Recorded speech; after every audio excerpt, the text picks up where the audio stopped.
Hello everybody, and welcome to this webinar on training to teach in the UK. My name is Jan Ashbridge and I'm the Principal Lecturer in the Institute of Education at the University of Cumbria, and my responsibility is specifically for PGCE, but I teach across all of the programmes at our campus. In our webinar today, I want to just point out a few things to you if you're thinking of training to teach in the UK. I want to look first of all at the teacher standards, the different routes there are into teaching, the requirements there are of your programme, and then the requirements there are of you, the entry requirements to the programme, and then a brief word at the end about selection processes onto teacher training programmes. There are two main routes into teaching in the UK. Teaching is a graduate level profession, so you do need a degree. If you don't already have one, you can take an undergraduate route into teacher training. Now this is usually a 3 or 4 year undergraduate degree, and the award of qualified teacher status is built into these. So you study for your degree and for qualified teacher status at the same time. Now here at the University of Cumbria, we have two routes in our undergraduate provision. We have a 3-year degree. This is our BA honours, which is looking at specifically at the whole of the primary age range, 3 to 11 years. And it's a degree in primary education. And it meets all the requirements for the award of QTS, qualified teacher status, at the end. And we have a 4-year specialist degree in primary education with SEND, special educational needs and disability, with qualified teacher status. Obviously it's a 4-year degree because it has a real specialism in there, and we have an opportunity to go and do placements in specialist provision for children with special educational needs and disability. Now, undergraduate routes in the UK are primarily primary programmes. There are a few secondary programmes, but by and large secondary training in the UK is at postgraduate level. With all of the routes into teacher training, there are placements. So if you're on a 3-year degree, you will have 3 placements. If you're on a 4-year degree, you will have 4 placements, 1 in each year. Now, if you already have a degree, you might want to come into postgraduate teacher training. And this is the most common postgraduate route, the postgraduate certificate in education with QTS. And if you look on the websites for different universities, this will be flagged as PGCE with QTS, postgraduate certificate with QTS. If you're particularly interested in teaching, make sure that you do look for those letters QTS. Some PGCEs do not have qualified teacher status attached to them. So in a PGCE with QTS, this is the most common route, as I said before. There are 60 credits of master's level study, and integrated into this is all the training and support you need to be recommended for the award of QTS at the end of your training. For secondary trainees, you will need a degree in one of our national curriculum subjects. So these are all of the national curriculum subjects, and what you'll recognise here is that there are some very common areas. You might find that you have a degree in an applied area of our curriculum. Now that's absolutely fine, because there are some subjects such as economics, drama, classics, etc. that are taught at exam level later on higher up the school, and there are training places for those as well, but in the main these are the subjects that are taught in our secondary national curriculum. If you do have an allied or applied form of one of these, you can still apply for any secondary PGCE. They're taken on a case-by-case basis. Now for primary programmes, these are usually more general in nature and will either have a 5 to 11 age range, which is the whole of the so from age 5 through to age 11, obviously, Key Stage 1 and Key Stage 2 in England and the UK, or the lower primary age range, which is ages 3 to 7. They're more general. Some also offer a specialism pathway, sort of enhancement to that programme. At the University of Cumbria, we do that. So we have a general primary 5 to 11 and a lower primary 3 to 7. But our general primary 5 to 11 we also offer with maths, with PE, with inclusion SCND, and also with environmental and experiential education. So those are the specialism pathways that we offer, and other universities will offer their own range of enhancements.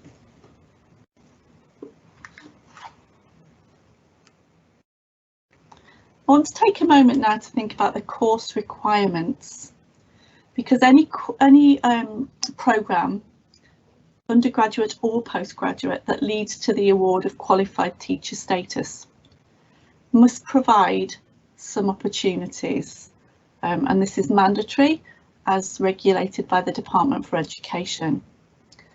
So when you inquire into a programme, you should expect to be required to teach in at least 2 different schools across your programme. You also need to meet the teacher standards in all the age phases that you are training for. Now, by that I mean in our English system, we have key stages. So we have the early years foundation stage, which is 3 to 5, and we have key stage 1, which is 5 to 7, and then we have key stage 2, which is 7 to 11. So if you're on a primary programme, for example, which has a 5 to 11 age range, you have to be given the opportunity to meet the teacher standards in key stage 1, 5 to 7, and in key stage 2, 7 to 11. If you're doing a lower primary qualification, the 3 to 7 age phase, you have to be given the opportunity to meet the teacher standards in the early years foundation stage, 3 to 5 years, and in key stage 1, 5 to 7. And all of your programmes, whether it's a 3-year, a 4-year, or a postgraduate award, you must spend at least 120 days in school, and your programme must facilitate that. It must be planned to accommodate that.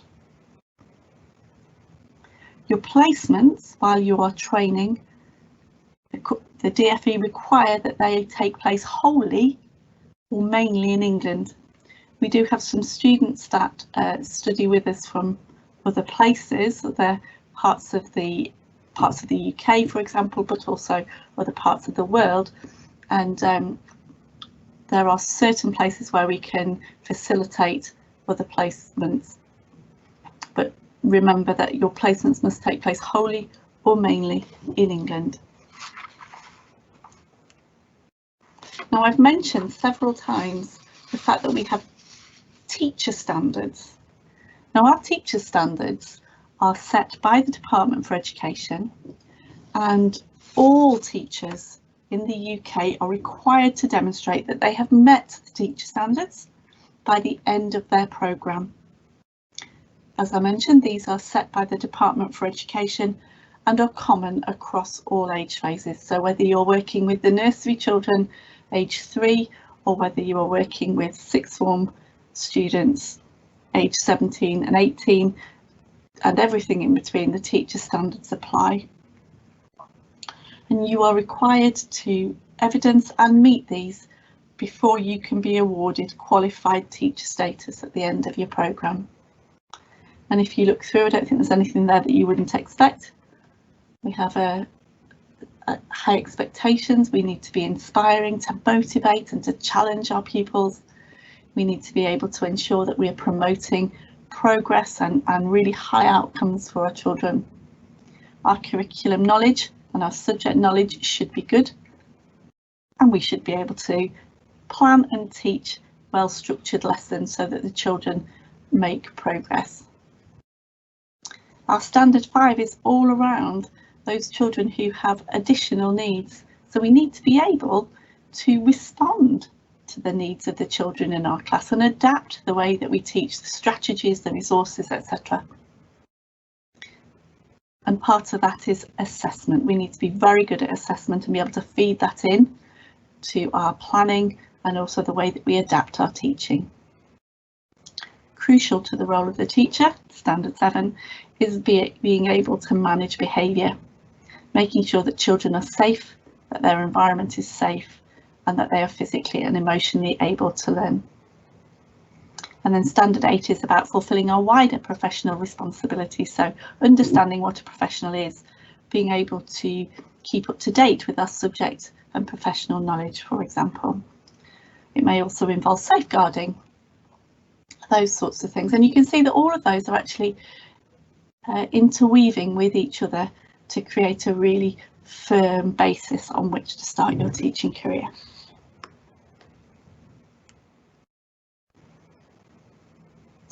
So now, just a little bit about the entry requirements. We've looked at the requirements for the programme and for being a teacher, but there are things that you need to meet before you can start to train to teach in the UK. So all candidates for teacher training programmes, whichever level you are starting in at, whether it's undergraduate or postgraduate, are required to have a GCSE grade 4 pass or above, or the equivalent of, in English and Maths for all students, whether you are looking at a secondary award or a primary training route. In addition, if you are studying for primary, you will also need a GCSE grade 4 or above or equivalent in science. You will need to satisfactorily pass a DBS clearance check for safeguarding purposes, and you will need medical clearance. And for our international students, in addition, you will need a visa, which allows you to study in the UK. For those of you with a postgrad wanting to come into teacher training at a postgraduate level, you will also need a degree. In England, that would be a 2-2 or above, a good degree. In primary, it really doesn't matter what that degree is in. We have a wide range of students come to primary teaching from all kinds of academic backgrounds. For our secondary, as I've mentioned before, it really does help if you have a degree in a national curriculum subject or one that is aligned or an applied variant of.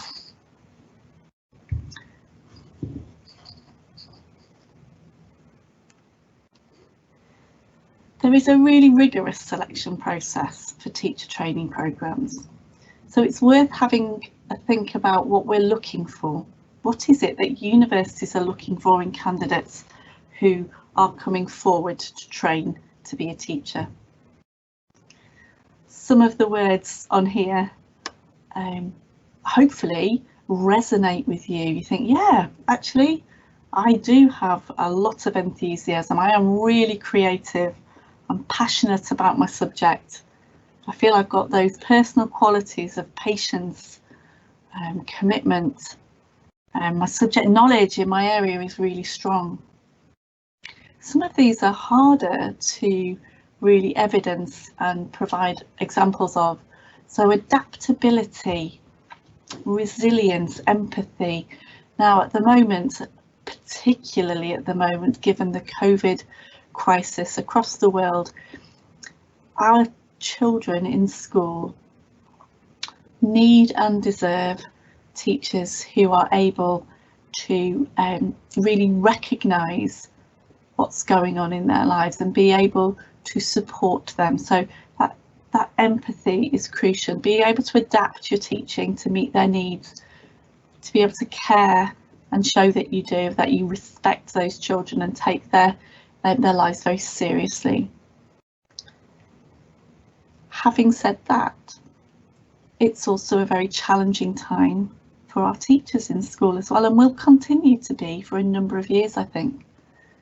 So not only do we want students who can promote resilience in children, we need to be sure that you have the skills that you need to be resilient yourselves.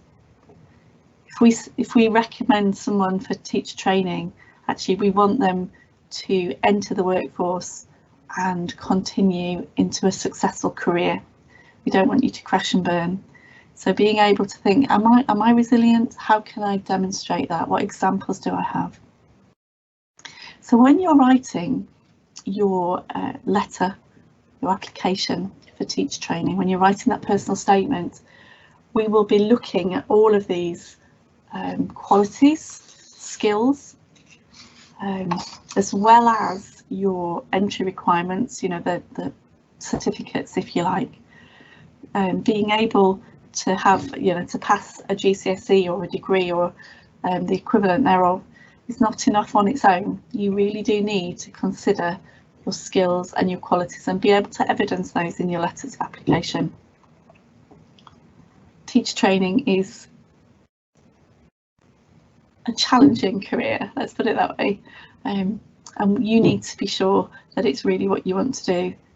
But if it is, then the children really do need you. And I totally admire our candidates that are coming forward for training at the moment. They're bringing with them a lot of experience and real commitment to the future of the children. So you've put in your application. Hopefully you've met all the entry criteria, and your personal statement has shown that you are committed and are ready to start training. At that point, you would be called for interview. Now, all candidates for teacher training in the UK are required to go through an interview process. It's not like some other professions where you can put in an application and we look at the application and we say yes or no. Actually, there is a requirement from the Department for Education that all trainees are interviewed. At University of Cumbria, for example, this is what it looks like. So first of all, you'd show up and there would be a whole group meeting where there's a course talk by one of our senior academics. It would be an introduction to the course. It would give you information about placements. It would be an opportunity for you to ask questions and get to know the people. So usually we would interview between 15 and 20 people at any one time, and at the moment that is obviously all virtually. We use Teams, and you would be invited to a Teams meeting. So that's what would happen first. Then we're looking through this interview process at where you are now. So obviously we've looked at your application. What we're trying to ascertain is whether we can support you in meeting those teacher standards by the end of your programme. So obviously we're looking at slightly different things if you're on a one-year PGCE programme, postgraduate, or whether you're looking to undertake an undergraduate 3 or 4 year degree. So obviously we're looking for slightly different things, but what we're really looking for is, in the time we have with you, can we help you and support you to meet those teacher standards? That's what we're really looking for here. So first of all, we're looking at an academic exercise. So on our postgraduate programme, we provide you with some excerpts from master's level essays, and we ask you to, they're pre-seen, we ask you to analyse those, to discuss the way that they're structured, the areas that could be developed. What we're really looking for is, do you know how to work at master's level? Are you aware of how you should be using your sources to develop your arguments and back up your assertions? Are you able to critically analyse? And that will give us an idea of whether you're able to work at level 7 master's level on a PGCE. We then ask you in advance to prepare a short teaching activity. We give you some learning outcomes. Now this is an opportunity for you to demonstrate that you're able to give thought as to how you would structure a short piece of learning for children. Are you aware of what the teacher role might be? Are you able to break that learning down into small progressive chunks so that the children are able to be guided through a new concept? And you have the opportunity to engage with that. At the moment, again, that is via Teams, so sometimes you might be able to just provide a rationale. Why have you chosen to do it that way? Be prepared to justify your choices. And then there's an individual interview with an academic where we might probe your choices or your rationale, or we might ask you questions about your previous experience, what you consider to be the strengths and the qualities required to be a good teacher, and how you meet up with that. Now, in England at the moment, we are recruiting well to teacher training programmes, but our government is very keen for students from other countries to come and train with us and add to our workforce. And here, the first of these links is from the government website, which is exploring your options as overseas graduates to get into teaching. There's a lot more information, and I do recommend it to you. It's got lots of really good advice and information about visas, etc.